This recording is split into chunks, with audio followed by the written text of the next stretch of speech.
오늘 제 8가 여호수아서 우리 3장 말씀 같이 볼 건데요. 제가 기도하고 시작하도록 하겠습니다. 좋으신 주님 감사합니다. 또 오늘 주의 은혜 가운데 함께 주의 말씀을 받게 해주셔서 감사함을 드립니다. 아멘. 오늘 함께 믿음이란 무엇인가에 대해 한 번 더 살펴보면서 믿음이 결국은 거리를 하나님과 나의 거리를 인정하고 유지하는 것이다 라고 하는 말씀을 또 말씀을 통해 주시는 귀한 말씀으로 받고 또 믿음의 삶을 그렇게 살아가기를 결단할 수 있는 저희 모두 되게 해주십시오. 예수님의 이름으로 기도합니다. 아멘.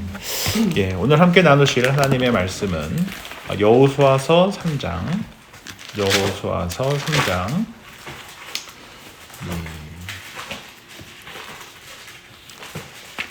6절 말씀을 우리 한 목소리를 읽도록 하겠습니다. 여호수아서 3장 6절 말씀 한 목소리로 읽습니다.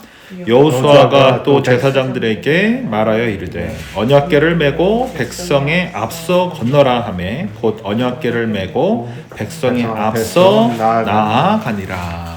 아멘. 우리가 저희가 라합의 믿음, 이 두 가지 믿음이었죠. 첫 번째 믿음은 하나님에 대해서 소문만 듣고도 생기게 된 믿음이죠. 그 믿음이 참 너무나 귀한 믿음이었고, 또 그 믿음을 위해서 라합은 자신의 그 경제적 손해를 받으면서까지 믿음을 지켰었고요. 또 걸리게 되면 죽을지도 모르는 그러한 상황에 있었음에도 불구하고 그 믿음을 지켰었고요. 또 하나 우리가 지난주에 살펴본 것은 라합이 정탐꾼들을 숨겨주면서 붉은 줄을 이제 매달아 놓고 기다리면서 이제 십자가를 붙들고 살아가는 저와 우리 귀한 성도님들, 우리 그리스도인들처럼 주님 다시 오시는 그날까지 하나님의 심판을 우리가 믿기에 사랑하라고 붙여주신 이웃과 가족들에게 복음을 전하고 함께 그날을 기다리면서 살아가는 이들이 결국은 우리 그리스도인들 아니겠습니까? 그래서 믿음이란 바로 이 붉은 줄이 상징하는 그 십자가를 바라보면서 주님의 다시 오심을 대망하며 살아가는 삶이 바로 우리 그리스도인의 삶이다라고 하는 것을 함께 살펴보았습니다. 오늘은 저희가 정탐꾼이 이스라엘 공동체에 다시 돌아가서 요단 동편에서 이제 요단강을 건너는 장면을 살펴보게 될 텐데요. 우리가 지난주에 함께 살펴본 것처럼 라합의 그 믿음이 결국 정탐꾼들에게 공명을 일으켰을 것이고, 또 정탐꾼들이 그들이 경험한 그 믿음의 그 증거들이 결국 요단강을 건너게 되는 이스라엘 백성 모두에게 정말 하나님께서 우리에게 주신 거구나, 하나님의 말씀이 정말 다 사실이구나 라고 하는 그 공명이 그 공동체 가운데서도 일어나게 됐을 텐데, 결국 그것이 누구를 통해서 가능했다는 것입니까? 라합의 믿음을 통해서 가능하게 됐었던 것이에요.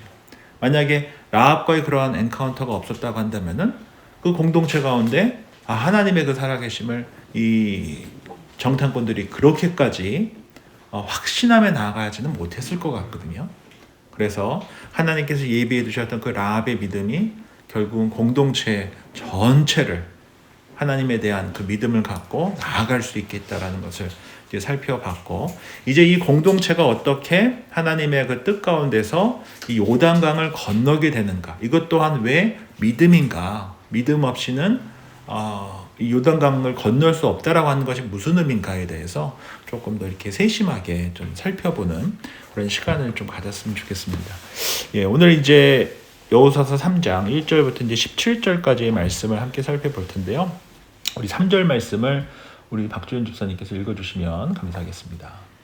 백성에게 명령하여 이르되 너희는 레위 사람 제사장들이 너희 하나님 여호와의 언약궤 매는 것을 보거든 너희가 있는 곳을 떠나 그 뒤를 따르라. 감사합니다. 이게 1번 보면 이스라엘 백성들이 요단강을 건널 때 맨 앞에 선 사람들이 누굽니까? 레위 사람 제사장들이었고, 그들의 역할은 뭐였습니까? 언약궤를 메고 맨 앞에 서서 나가야 했던 것이에요. 그리고 나면 그 뒤를 쫓아서 누가 따라오게 됩니까? 이스라엘의 나머지 모든 백성들이 쫓아오게 되는 것이에요. 그러니까 선두에서 언약궤를 메고 나아가는 누가 제일 중요하다는 것을 알 수 있어요. 이 제사장들이 가장 중요했다라고 하는 것을 우리가 여기서 알 수 있는 것이거든요. 그래서 6절 말씀을 제가 읽어드릴게요.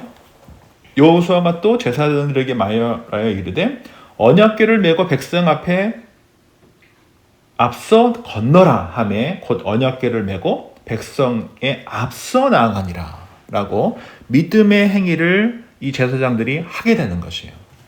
그리고 8절 말씀 보면 너는 언약궤를 맨 제사장들에게 명령하여 이르기를 너희가 요단 물가에 이르거든 요단에 들어서라 하라. 그러니까 그 물살이 이제 제가 조금 이따가 설명드리겠지만 그 요단강에 발을 디뎌야 된다는 거예요. 결국 믿음의 행위를 해야 한다는 것입니다. 그리고 나서 13절 14절에 보면 온 땅의 주 여호와의 궤를 맨 제사장들의 발바닥이 요단물을 밟고 멈추면 요단물 곧 위에서부터 흘려내 오르는 물이 끊어지고 한 곳에 쌓여 서리라 라고 되어져 있죠. 그리고 14절에 보면 백성이 요단을 건너려고 자기들의 장막을 떠날 때 제사장들은 언약궤를 메고 백성 앞에서 나아가니라 라는 것이에요. 지금 이제 믿음의 행위인 거예요. 이 제사장들이 언약궤를 메고 하나님의 명령대로 요단강까지 가서 발을 디뎌야 됩니다. 그리고 요단강 중간까지 가야 합니다. 그러면 뭐가 멈춰요? 물이 멈춘다는 거예요. 물이 멈춘다는 거예요. 이것은 뭐를 연상시켜 줍니까? 마치 홍해가 강한 동풍으로 물벽이 되고 마른 땅을 건너게 하셨던 것처럼 이제 믿음의 사람들, 이 말씀을 붙들고 나아가는 제사장들이 언약궤를 메고 그 요단강을 딛고 나아가면 하나님께서 그 요단강 물을 멈추게 하시겠다. 그래서 마른 땅을 걷게 하시겠다라고 말씀해주고 있는 것이에요. 그래서 17절 마지막에 보면 여호와의 언약궤를 맨 제사장들은 요단 가운데 마른 땅에 굳게 섰고 그 모든 백성이 요단을 건너기를 마칠 때까지 모든 이스라엘은 그 마른 땅으로 건너갔더라. 이 일이 이제 일어나게 되는 거예요. 그래서 이것을 대충 머리로 이제 제가 좀 이따 그림을 보여드릴 텐데 좀 그림을 좀 그리면서 이 본문을 보는 것이 저는 이제 굉장히 중요하다라고 생각을 하는데요. 이제 먼저 이제 언약궤가 어떻게 생겼냐를 우리가 좀 한번 좀 살펴볼 필요가 있습니다. 여기서 이제 언약궤 또는 증거궤라고도 하는데 여기 대충 보시면은 좀 사진이 작은데 이렇게 되어 있죠. 사각형으로. 그리고 여기가 양쪽에 고리가 있어서 나무를 딱 껴가지고 멜 수 있게 되어 있고, 그리고 이제 요 위에 뭐죠? 그 속죄소가 있어서 언약궤 뚜껑으로서 있고, 그것이 이제 금으로 된 그룹, 그러니까 천사들 모양으로 마주 볼 수 있게 되어져 있고, 대제사장이 1년에 한 번씩 피를 뿌려서 죄를 속죄하는 곳이 바로 이곳이에요.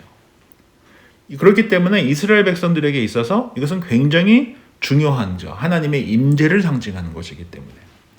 그래서 이제 이 언약궤를, 이 증거궤를 나아갈 때 이 네 가지 금고리에 채를 끼워서 레위인들이 이제 메고 앞으로 나아갔었는데, 이 일은 언제부터 있었느냐? 바로 광야 세월 내내 그렇게 했었던 것이에요.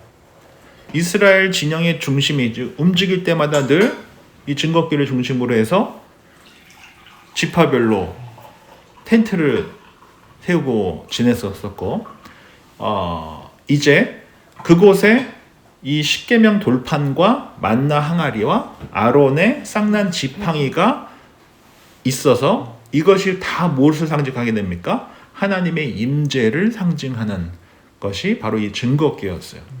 그런데 이 사무엘상 4장에 보면 우리가 이 증거궤에 대해서 언약궤에 대해서 좀 하나 더 살펴볼 것이 있는데요. 우리 사무엘상 4장을 한번 보도록 하겠습니다.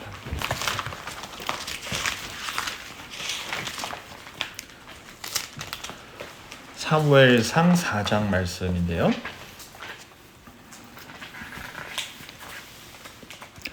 사무엘상 4장에 보면 이스라엘 백성이 블레셋과 이제 전쟁을 하게 되는데 이제 4장 4절 말씀 제가 읽어드릴게요.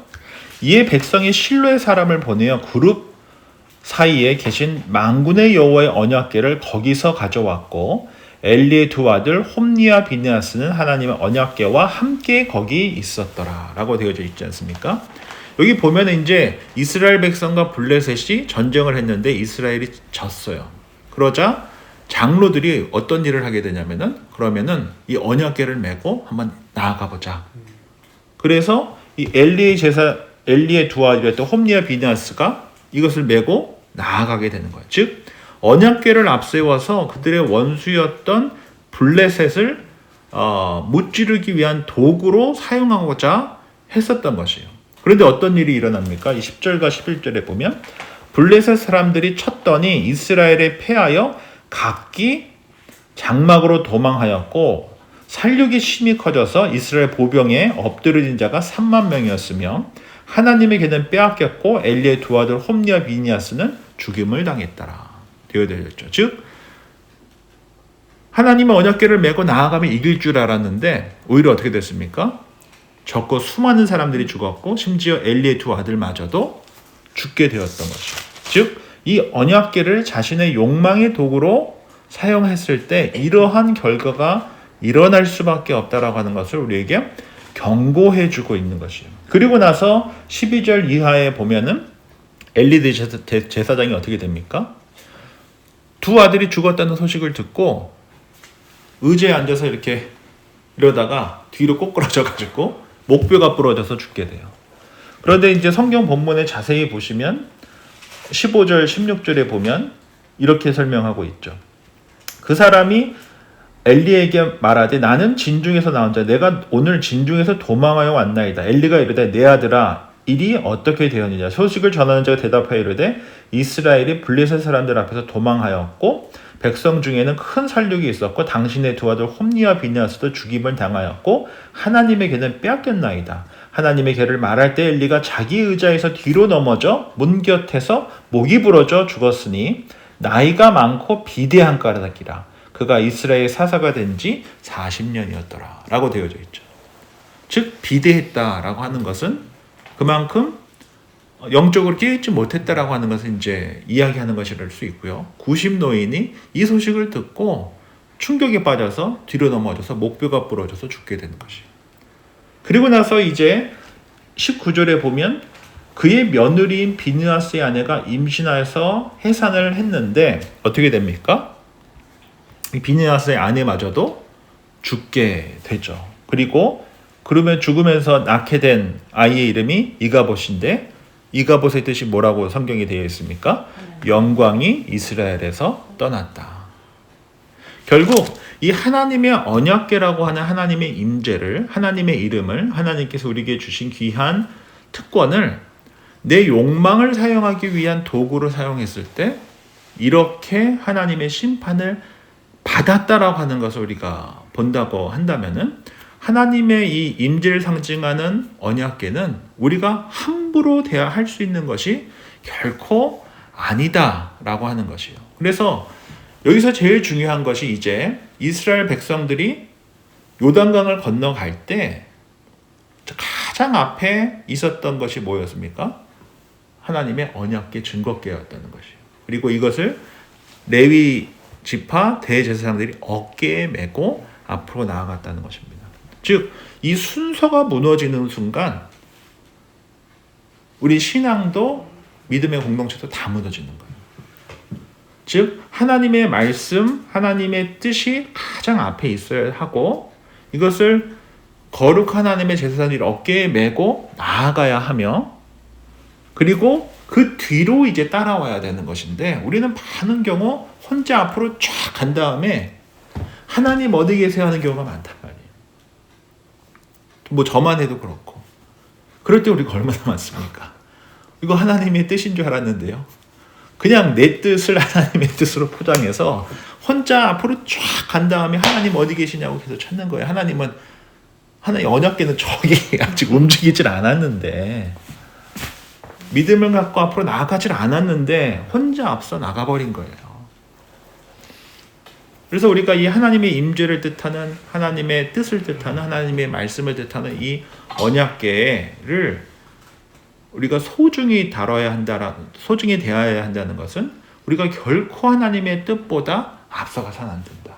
그리고 이것을 통해서 내 욕망을 채우고자 하는 도구로 사용해서도 안 된다. 우리가 해야 할 일은 순종하고 따라가는 것이지, 도구로 사용하여 내 욕망을 채우고자 했을 때 이 엘리 집안처럼 하나님의 큰 심판을 받을 수밖에 없다라고 하는 아주 엄중한 경고를 이 본문을 통해서 우리가 볼 필요가 있다는 것입니다. 이제 이어서 보겠습니다. 여호수아서 3장 4절 5절 말씀을 우리 초권사님께서 읽어주시면 감사하겠습니다. 그러나 너희와 그 사이의 거리가 2000 규빗쯤 되게 하고 그것에 가까이 하지는 말라. 그리하면 너희가 행할 길을 알리니 너희가 이전에 이 길을 지나보지 못하였음이니라 하니라. 여호수아가 또 백성에게 이르되 너희는 자신을 성결하게 하라. 여호와께서 내일 너희 가운데 기이한 일들을 행하시리라.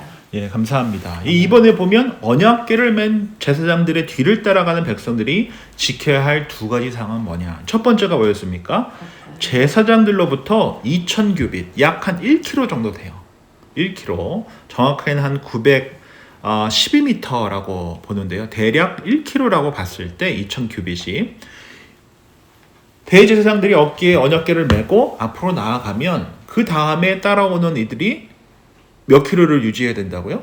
1킬로를 유지해서 따라오라는 거예요. 언약궤보다 앞서지 말라는 겁니다. 거리를 유지하라는 거죠. 저는 이것이 굉장히 중요한 믿음이다라고 생각을 합니다. 1킬로를 유지해라. 2000 규빗을 유지해라. 그리고 따라올 때 뭐 하라고 되어 있습니까? 5절에 보면 너희 자신을 성결하게 하라 라고 되어져 있거든요. 여기서 이제 본문을 조금 더 자세히 보면 4절에 그러나 너희와 그 사이 거리가 2000 규빗쯤 되게 하고 그것에 가까이 하지 말라고 되어져 있죠. 그리하면 너희가 행할 길을 알리니 라고 되어져 있잖아. 이 알리니에 공표를 칠 필요가 있어요. 이 알리니가 굉장히 중요합니다. 히브리어에서 이게 알다라고 하는 단어가 여러 가지 있는데 그 중에 하나가 야다라고 하는 단어가 있어요. 이 야다라고 하는 단어는 우리가 살아봐야 알잖아요. 말만 들어서 모르잖아요. 살아봐야, 겪어봐야 우리가 알듯이 이 성경에서 말하고 있는 야다라고 하는 이 단어는 경험을 통해서 아는 것을 의미해요. 그냥 내가 책을 보고 아는 것을, 누구한테 듣고 아는 것을 의미하는 것이 아니라 내가 직접 경험을 통해서 알게 된다라고 하는 의미가 바로 이 야다라고 하는 것이거든요. 그래서 우리가 하나님의 뜻과 하나님의 임재를 경험하게 될 것이다 라고 하는 것을 여기서 야다라고 하는 히브리어를 통해서 설명하고 있는 것이에요. 그럼 우리가 왜 하나님을 이 야다의 하나님으로 온전히 이해하지 못하고 받아들이지 못하고 경험하지 못하는가? 우리가 거리를 유지하지 않기 때문일 수도 있고요.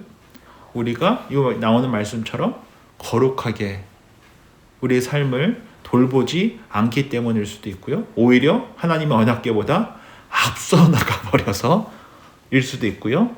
혼자 앞서 나간 다음에 어디 계시냐고 찾고, 그리고 언약궤를 도구 삼아 내 욕망을 채우고자 하기 때문이다라는 것입니다. 그래서 우리가 이 거리를 유지하는 것, 1km의 이 거리를 유지하는 것이 믿음이고요. 또 성결하게 우리 자신을 돌보는 것 또한 믿음이다라고 하는 것을 볼 필요가 있는데요. 여기서 이제 5절에 보면 이제 성결하게 하라라고 하는 이 히브리어 단어가 카다시예요. 카다시. 알다는 야다이고 거룩하게 하다는, 성결하게 하다는 카다시라고 하는데, 이 카다시라고 하는 뜻은 하나님께 바쳐진 예물을 뜻해요. 그러니까 성물이죠. 거룩한 성에 물건 할 때 성물. 그러니까 하나님께서는 우리가 거룩한 하나님의 백성이 되기를 원하시거든요. 하나님께 드려진 예물이 되기를 원하세요. 그러한 성물, holy people이 되기를 바라시는 것이거든요. 그래서 내가 거룩하니 너희도 거룩하라 라고 말씀을 하고 계시는데, 여기서 이 성결하다라고 하는 이 카다시가 문법적으로 재귀형이라고 되어 있는데, 이 재귀형이라는 것이 뭐냐면 스스로를 정결하게 해라, 스스로를 깨끗하게 해라, 스스로를 거룩하게 해라, 자발적으로 이렇게 하라는 거예요. Help yourself라고 하잖아요. 너 편안하게 먹어 할 때 너 스스로 알아서 이게 있어 이거 할 때 이런 말을 쓸 때 이게 재귀형이라고 볼 수 있거든요. 이 문법적으로 이 카다시라고 하는 것은 스스로를 거룩하게 돌보라는 것이에요. 그래서 이스라엘 백성들은 스스로를 거룩하게 돌보기 위해서 뭐를 안 먹었습니까? 음식을 구별해서 먹었던 것이에요. 그래서 이스라엘 백성들이 먹는 음식이 따로 구별되어 있잖아요. 이처럼 음식을 구별해서 먹었고요. 또 거룩한 날에 앞서서는 부부간에 성관계를 맺지 않았어요. 음식을 조심했고요. 성관계를 하지 않았어요. 그렇게 자신을 거룩하게 돌봤었던 것이에요. 그리고 이제 이스라엘 백성들이 시딤이라고 하는 땅이 어떤 땅이었습니까? 우상 숭배를 하면서 혼음을 하고 아주 엉망진창이 했다가 하나님의 심판을 받았던 그곳이잖아요. 그 시딤에서 이제 약속의 땅으로 건너가기 위해서 뭐를 건너게 돼요? 요단강을 건너게 되는데, 그때 첫 번째 하나님께서 명령하신 것이 제사장이 맨 언약궤와 너희들이 1km를 유지하고 하나님의 그 다르심을 너희가 인정하고 따라야 하며, 그리고 너희 스스로를 재기형이라고 했죠. 스스로를 성결케 해야 된다. 더 이상 시딤의 그 저주에서 머물면서 잘못된 것을 욕망하면서 있어서는 안 된다라고 말씀해 준 것입니다. 이제 대충 그림이 조금씩 그려지십니까? 이제 3번 보도록 하겠습니다. 그러면 요단강을 건너는 것과 자기 스스로를 성결케 하는 것이 어떤 상관관계가 있다라고 생각하십니까? 우리가 요단강을 건너가는데 스스로를 이제 재기형이라고 했죠. 거룩하게 하는 것이 어떤 관계가 있는 것 같은가? 우리 조건사님 어떻게 생각하십니까? 요단강을 건너는 거 성결케 하는 거야. 저는 이거를 지금 목사님 설명할 때 들으면서 하나님께서 구별이라는 단어가 생각이 났어요. 구별됨. 하나님과 우리는 분명히 구별될 수밖에 없지만 자칫 잘못하면 우리가 하나님보다 앞설 수도 있고 또 불순종으로 뒤설 수도 있고 우리 마음대로 이렇게 제멋대로 할 수 있지만, 하나님의 거룩하신가 우리 이거에 대한 거리를 유지하면서도 너와 하나님과 우리가 완전히 다름을 이렇게 구별됨을 이렇게 가리키시는 게 아닌가. 그러니까 우리 하나님은 우리가 생각하는 그런 분이 아니시라는 거, 그런 것들을 말씀하듯이 가리키시는 게 아닐까, 그런 생각을 잠깐 했어요. 말씀 들으면서. 저도 이 본문을 보면서 하나님께서 누구나 다 사용하시잖아요. 아무나 근데 사용하진 않으시는데, 그 아무나는 누구냐면 거룩하지 않은 사람을 사용하지는 않으시는 것 같아요. 그러니까 최소한 자신이 구별된 하나님의 백성이다라고 하는 그 믿음을 갖고 있는 이들을 통해서 하나님께서 일하시지, 그렇지 않은 이들을 통해서 일하지는 않으시는 것 같아요. 그래서 이제 요단강으로 건너가는 그 순간부터 이들이 경험하게 될 구원은 하나님의 능력이다라고 하는 것을 경험하게 될 텐데, 거기에 앞서서 너희 스스로를, 재기형이라고 했죠, 거룩하게 해야 한다 라고 하는 것은 굉장히 중요한 부분인 것 같습니다. 저는 그래서 교회 공동체 또한 제가 너무 행사만 하다가 와가지고, 행사하는 걸 제가 진짜 너무 안 좋아해요. 너무 많이 하다 와서 행사만 하다 왔어요. 정말 행사만 하다 와서 그게 이제 안 좋은 이유 중에 하나가, 예배를 거룩하게 드려야 되는데 이게 행사가 많다 보면요, 행사가 더 커요. 그리고 말씀에 집중하기보다 사람에 집중하기가 쉽고요. 그거를 한 9년을 하다 왔더니 이제 아주 그냥 이제 저는 너무 싫어요 막. 그래서 우리가 이 거룩하다라고 하는 것이 이게 하나님의 말씀보다 앞서는 순간 이게 아무리 좋은 거여도 이게 말짱 다 꽝이다 라는 생각이 들고요. 그러기 위해서 우리 스스로를 늘 말씀과 기도를 통해서 스스로를 거룩한 삶을 살아가기 위해서 애쓰지 않으면은 그냥 눈에 보이는 대로 들리는 대로 그냥 언제라도 넘어질 수 있는 그런 연약한 존재가 우리가 아닌가라는 생각을 해보게 되고요. 이제 4번 보도록 하겠습니다. 우리 4번 볼 텐데요. 우리 10절 말씀을 우리 박 집사님께서 우리 지금 여호수아서 3장 10절 좀 읽어주시면은 감사하겠습니다.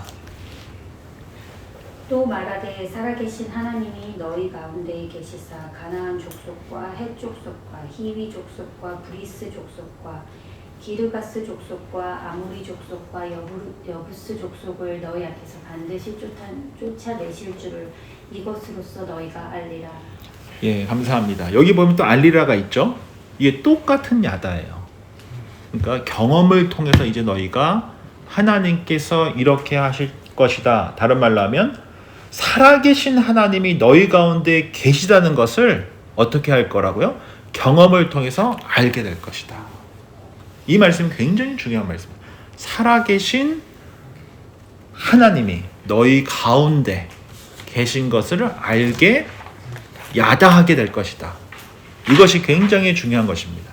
그래서 첫 번째가 살아계신 하나님이 너희 가운데 계시다는 것을 알게 될 것이고, 그 다음에 가나안 7 족속이 너희 앞에서 반드시 쫓겨날 것을 알게 될 것이다 라고 하는 것을 말씀하고 있는 것이죠. 그리고 나서 이제 7절 8절 말씀 제가 읽어드릴게요.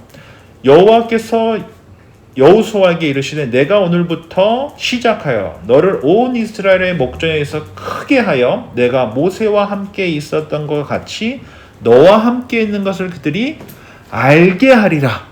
이것도 중요하겠죠? 모세와 함께 있었던 것들을 하셨던 것들을 이제 함께 약속의 땅으로 넘어가는 이 2세대 출애굽 이스라엘 백성들이 똑같이 경험을 통해서 알게 될 것이다 라고 이야기를 하고요. 그 다음에 이를 통해서 살아계신 하나님이 너희 공동체 가운데 있는 것을 알게 하시리라 라고 되어져 있습니다. 이를 위해서 가장 먼저 해야 될 것이 이제 8절 말씀인데, 우리 아까 한번 읽었었는데요. 8절 말씀을 보시면 너는 언약궤를 맨 제사장들에게, 여기서 너는 누굴까요? 여호수아겠죠. 여호수아가 언약궤를 맨 제사장들에게 명령을 하는데 이르기를 너희가 요단 물가에 이르거든, 요단에 뭐 하라고 되어 있습니까? 들어가라 라고 되어 있어요. 이 들어가다에다 공표를 칠 필요가 있습니다. 왜냐하면 이 들어가는 것이 바로 믿음의 행위이기 때문에 그래요. 우리가 이제 이 그림을 이렇게 살짝 보시면 이게 좀 보시기가 좀 어려우실 수 있는데요. 이렇게 보시면 뭐 PPT가 있으면 참 좋을 텐데, 여기 보시면 이게 요단 강물인데 이스라엘은 뭐와 뭐가 있다고 그랬죠? 건기가 있고 우기가 있다고 그랬어요. 이스라엘의 대부분의 강수량은 다 우기인 11월부터 봄까지 한 3, 4월 요때만 비가 오고 나머지는 비가 아예 안 와요. 계속 땡볕이 하세요. 그래서 이스라엘은 뭐가 좋다고 그랬으면 과일이 좋다고 그랬잖아요. 왜? 당도가 굉장히 높아요. 그래서 유럽에서 혹시 이스라엘 과일 드셨죠? 맛있어요. 이스라엘에 굉장히 많은 과일을 유럽으로 수출을 해요. 그리고 여기 뭐 캐나다에서도 이스라엘산 과일은 굉장히 당도가 높아요. 처음으로 목사님 그 말씀 듣고 제가 며칠 전에 어느 집을 갔는데 그게 이스라엘 오렌지라고 그러더라고요. 네. 근데 다르더라고. 이렇게 육즙이 아주 아예 달라요. 네, 아예. 좀 그러니까 이 북미에서는 먹을 수 없는. 굉장히 좀 프레시하더라고요. 그 뭐 이름을 뭐라고 그러는데 뭐라고 하는데 예. 이게 이스라엘에서 나오는 거래요. 난 그동안 전혀 그런 걸 모르고 살다가니 들었던 게 있어서 근데 그날 처음으로 이게 이스라엘에서 나오는 거고 표를 예. 이렇게 하는구나. 그래서 한 4개월 정도만 비가 오고 나머지 10개월이 비가 이래요. 예. 안 오기 때문에 나무가 이게 그쵸. 길거리에 그냥 쭉쭉 다 있어. 그래서 굉장히 너무 당도가 그래. 높아요. 근데 너무 맛있어요. 굉장히 당도가 높아요. 이렇게 커요. 별 하나가. 그래서 이제 요단강 이스라엘을 우리가 이렇게 되어 있으면 대충 이렇게 돼 있다고 봤을 때 맨 위에 헬몬산이 있어요. 이 헬몬산은 그러니까 요단 동편 끝에 북쪽에 헬몬산은 사시사철 눈이 있는 곳이에요. 그래서 스키장이 있어요. 거기 바로 밑에가 갈릴리 호수가 있어요. 갈릴리 호수와 이 사이를 연결시켜주는 강이 바로 요단강이란 말이에요. 근데 예를 들어서 한 1km만 되는 산 높이가 헬몬산이라고 해도 지금 지형이 이스라엘이 그냥 이렇게 돼 있다고 하지만 지형이 이렇게 돼 있는 거예요. 즉 굉장히 높은 데서 해수면으로 마이너스 200까지 돼 있는 거예요. 1km에서 200이면은 1.2가 2km가 기울어져 있는 거잖아요. 그러니까 이게 얼마나 경사가 있는 것입니까? 그러면 물이 헬몬산에서부터 갈릴리에서 요단 강물을 통해서 사이로 가서 물이 막혀서 더 나갈 데가 없어서 이제 소금 덩어리 바다가 돼 있는 거잖아요. 이 사해가. 그렇다고 한다면 비가 많이 왔었을 그 봄에, 왜냐면 4개월 동안 1년 강수량이 다 내리니까 물이 굉장히 많을 거 아니에요. 그러면 요단 강물이 어떨까요? 수심이 갑자기 깊어지고 폭도 넓어지고 물 속도도 굉장히 빨리 내려가겠죠. 왜냐면 이렇게 되어 있으니까요. 헬몬산, 갈릴리, 요단강, 그 다음에 사이니까 이렇게 경사가 되어 있기 때문에 물살이 굉장히 셌었던 것이에요. 근데 조금 이따가 살펴보겠지만 이 사건이 일어난 때가 3, 4월, 즉 1차 수기 때예요. 그러니까 1차 3, 4월이에요. 그렇다고 한다면은 이스라엘 백성들 중에 제사장이 어깨에 언약궤를 메고, 여기 8절 말씀처럼 뭐 하라라고 하나님께서 명령하셨어요? 들어서라라고 했을 때 물살이 어땠을까요? 굉장히 셌을 것이라는 거예요. 그리고 보통 여름에는 아까 말씀드린 것처럼 한 30m밖에 폭이 안 되지만 3, 4월에는 이 폭이 1.6km까지 된대요. 이거 몇 배예요? 5배잖아요. 거기에 물살이 엄청 셌을 거란 말이에요. 그러니까 제가 드리고 싶어 한 말씀이 포인트가 뭐냐면, 이제 믿음을 갖고 제사장들이 언약궤를 메고 발을 딛는 것이 결코 쉽지 않았었다는 거예요. 이러한 배경을 이해하지 않고 보면 그냥 나중 강가에 이게 쫄랑쫄랑 가는 그런 물에 그냥 발 대고 이렇게 건너갔나 보다, 이렇게 생각하는데 그게 아니라는 거예요. 이 제사장들이 믿음을 갖고 어깨에 언약궤를 메고 발에 물가에 대는 것은 굉장한 믿음, 어쩌면은 목숨을 건 믿음이 그들에게 뭐가 됐다는 거예요? 요구됐다는 것이에요. 그러니까 믿음의 행위였다는 것입니다. 그래서 우리가 이것을 봤을 때 낙차도 심하고 이제 물살도 심한 그곳에 평상시에는, 특별히 3, 4월에는 도저히 건널 수 없는 그러한 일을 하나님께서 레위 지파 출신 제사장들에게 언약궤를 메고 앞으로 먼저 나아가라고 명령하셨다는 것이에요. 이것을 우리가 기억하고 이 본문을 다시 이제 11절, 12절 말씀 잘 읽어드릴게요. 보라, 온 땅의 주의 언약궤가 너희 앞에서 요단을 건너가니 이제 이스라엘 지파 중에서 각 지파에 한 사람씩 12명을 택하라. 온 땅의 주 여호와의 궤를 맨 제사장들의 발바닥이 요단물을 밟고 멈추면 요단물 곧 위에서부터 흘러내려온 물이 끊어지고 한 곳에 쌓여서리라. 즉 믿음의 행위 없이는 아무런 일도 일어나지 않는다라고 하는 것을 말씀해주고 있는 거죠. 제사장 너희들이 어깨에 언약궤를 메고 발을 들어 서면 하나님께서 뭐 하시겠다고요? 물을 막으시겠다. 그리고 너희는 무슨 땅을 건널 것이다? 마른 땅을 건널 것이다. 그러니까 믿음의 행위 없이는 아무런 일들이 일어나지 않는다라고 하는 것을 살펴볼 필요가 있는 것입니다. 그리고 나서 이제 요 그림을 이제 이렇게 한번 보세요. 이거 한번 돌아가면서 보셔도 좋고.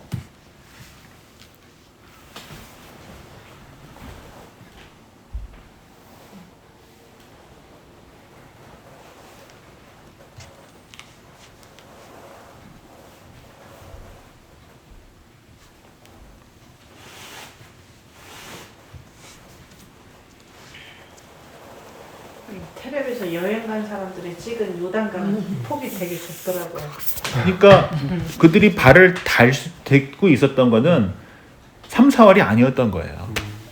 그때는 폭이 좁다고 말씀드렸잖아요. 그런데 3, 4월에 물이 많을 때는 5배 넓어지고 그리고 물살이 굉장히 셀 수밖에 없죠. 아까 말씀드린 것처럼 이렇게 높은 데서 내려오기 때문에. 자, 요 본문을 이제 머릿속에 그림을 그리신 다음에 5번에 보면 이스라엘 백성들이 요단강을 건넌 시기는 언제입니까? 이 15절 말씀을 우리 조건사님께서 한번 읽어주시겠습니까? 요단이 곡식 거두는 시기에는 항상 언덕에 넘치더라. 궤를 맨 자들이 요단에 이르며 궤를 맨 제사장들의 발이 물가에 잠기자. 이 지금 요단의 곡식 거두는 때 1차 그 초실절을 이야기하는 거거든요. 3, 4월에 항상 언덕에 물이 넘쳤다는 거 아니에요. 그런데 궤를 맨 자들이 요단에 이르며 궤를 맨 제사장들의 발이 물가에 잠기자. 즉 믿음의 행위를 했다는 것이 여기서 굉장히 중요한 것입니다. 그리고 나서 16절에 보면 곧 위에서부터 흘러내리던 물이 그쳐서 요단에 그쳐서 사르단에 가까운 매우 멀리 있는 아담 성읍 변두리에 일어난 한 곳에 쌓이고 물벽이 쌓였다는 것이죠. 아라바의 바다 여매로 향하여 흘러가는 물은 온전히 끊어지네. 물이 더 이상 내려오지 않았던 것입니다. 여리고 앞으로 바로 건널새 여호와의 언약을 맨 제사장들은 요단 가운데 마른 땅에 굳게 섰고 믿음의 행위를 하자 이들이 무슨 땅을 걸었던 거예요? 마른 땅을 걷게 섰고 그 모든 백성이 요단을 건너기를 마칠 때까지 모든 이스라엘은 그 마른 땅으로 건너갔더라. 믿음을 갖고 뭐 하고 있었다는 거예요? 가운데서 언약궤를 메고 제사장들이 다 건널 때까지 지켰다는 거예요. 이것 또한 뭡니까? 믿음의 행위였다는 거예요. 물이 언제 오면 어떡하지? 이런 생각 들었을까 안 들었을까요? 저는 충분히 들을 수 있다라고 생각이 들거든요. 일단 물이 멈춘 것까지는 알겠는데 이거 물이 언제 다시 오지? 그런 생각이 안 들었을까요?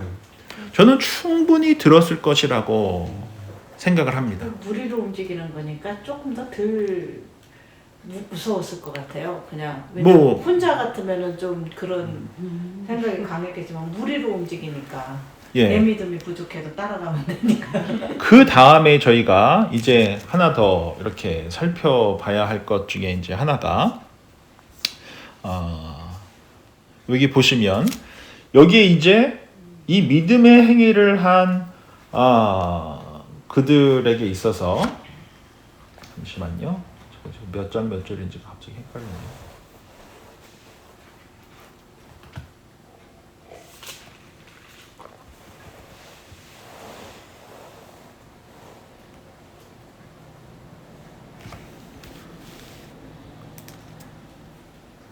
자, 그리고 나서 이제 요단 강물이 멈췄습니다.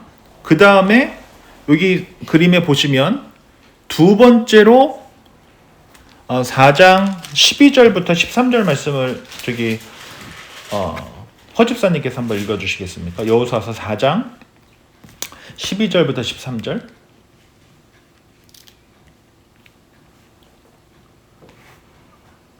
루벤 자손과 갓 자손과 므낫세 반 지파는 모세가 그들에게 이른 것 같이 무장하고 이스라엘 자손들보다 앞서 건너갔으니 무장한 4만 명 가량이 여호와 앞에서 건너가 싸우려고 여리고 평지에 이르니라. 예, 감사합니다. 이제 그림을 잘 그리셔야 돼요. 여기 보시면 두 번째 그림에 처음에 가장 앞선 이들이 누구였습니까? 제사장들이 언약궤를 메고 갔습니다. 그리고 오늘 4장 말씀에 보면 두 지파 반이, 다른 말로 하면 요단 동편에 이미 땅을 차지한 두 지파 반이 4만 명 정도 됐다고 되어 있어요.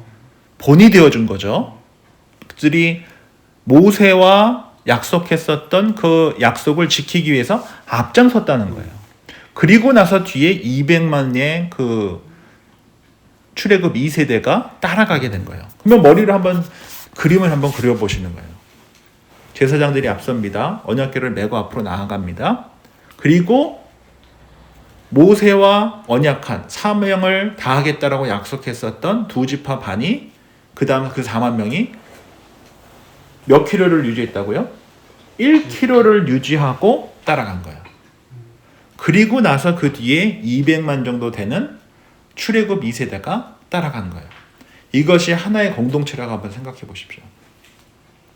저와 같이 이제 목회자로 부르심을 받아서 저 나름대로 이렇게 순종하면서 나아가는 이들, 평신도 리더십들 중에 이제 안수를 받고 우리 장로님, 권사님 또는 안수 집사님처럼 하나님의 이제 영구재직이라고 하잖아요. 이 교회를 위해서 내가 평생 살겠다, 하나님을 위해서 살겠다 하시는 분들, 이런 분들이 누구와 비슷할까요? 이 두 지파 반과 비슷한 거예요.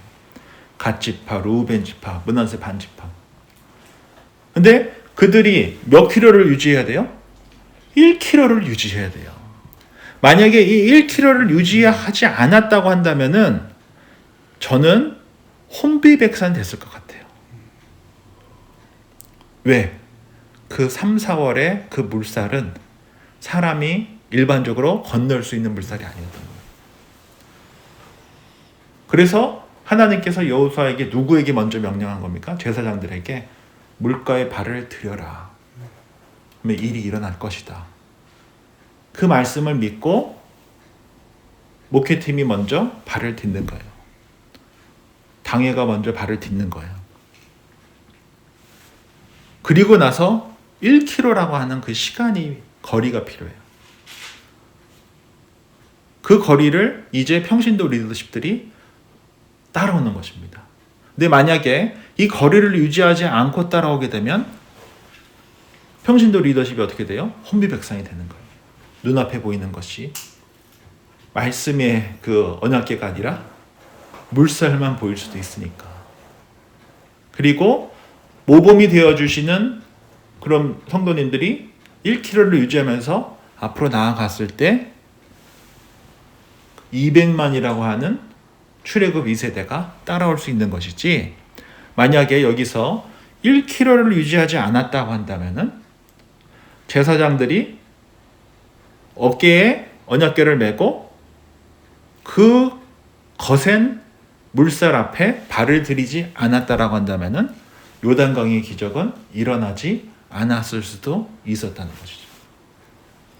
그러면 이렇게 한번 스스로에게 한번 질문해 볼 필요가 있어요. 이 자리에서 저는 이 언약궤를 맨 제사장이 꼭 목회자만 한다고 생각하지 않거든요. 구역에서는 구역장님이실 수도 있는 것이고요. 우리 교회 같은 경우는 운영일 수도 있는 거고요. 이 공동체 가운데서 하나님을 야다의 하나님으로 가장 분명하게 경험한 이들이 누구였을까요? 누구였겠습니까? 당연히 언약궤를 메고 발을 디딘 제사장들이었겠죠. 왜? 그 1km 뒤에 따라오시는 두 지파 반과 200만의 그 무리는 순종하고 앞으로 나아간 사람들의 그 뒷모습을 보고 따라간 것뿐이지, 사실 말씀에 순종해서 정말 마른 땅을 처음 밟은 이들은 바로 말씀을 어깨에 메고 발을 요단강에 댄 사람들이거든요. 그래서 저는 교회 공동체 가운데서 결국은 우리가 세상에서도 그런 얘기 하지만 교회에서 섬기시는 분들은 결국은 20%예요. 어느 조직이나 결국은 열심을 내서 이 조직을, 공동체를 움직이고 펑션하게 하는 이들은 10명 중에 결국 2명이에요. 그렇게 본다고 한다면은 그 일이 참 부담스럽고 때로는 왜 나만 해야 되지? 이런 생각이 왜 안 듭니까? 당연히 들죠.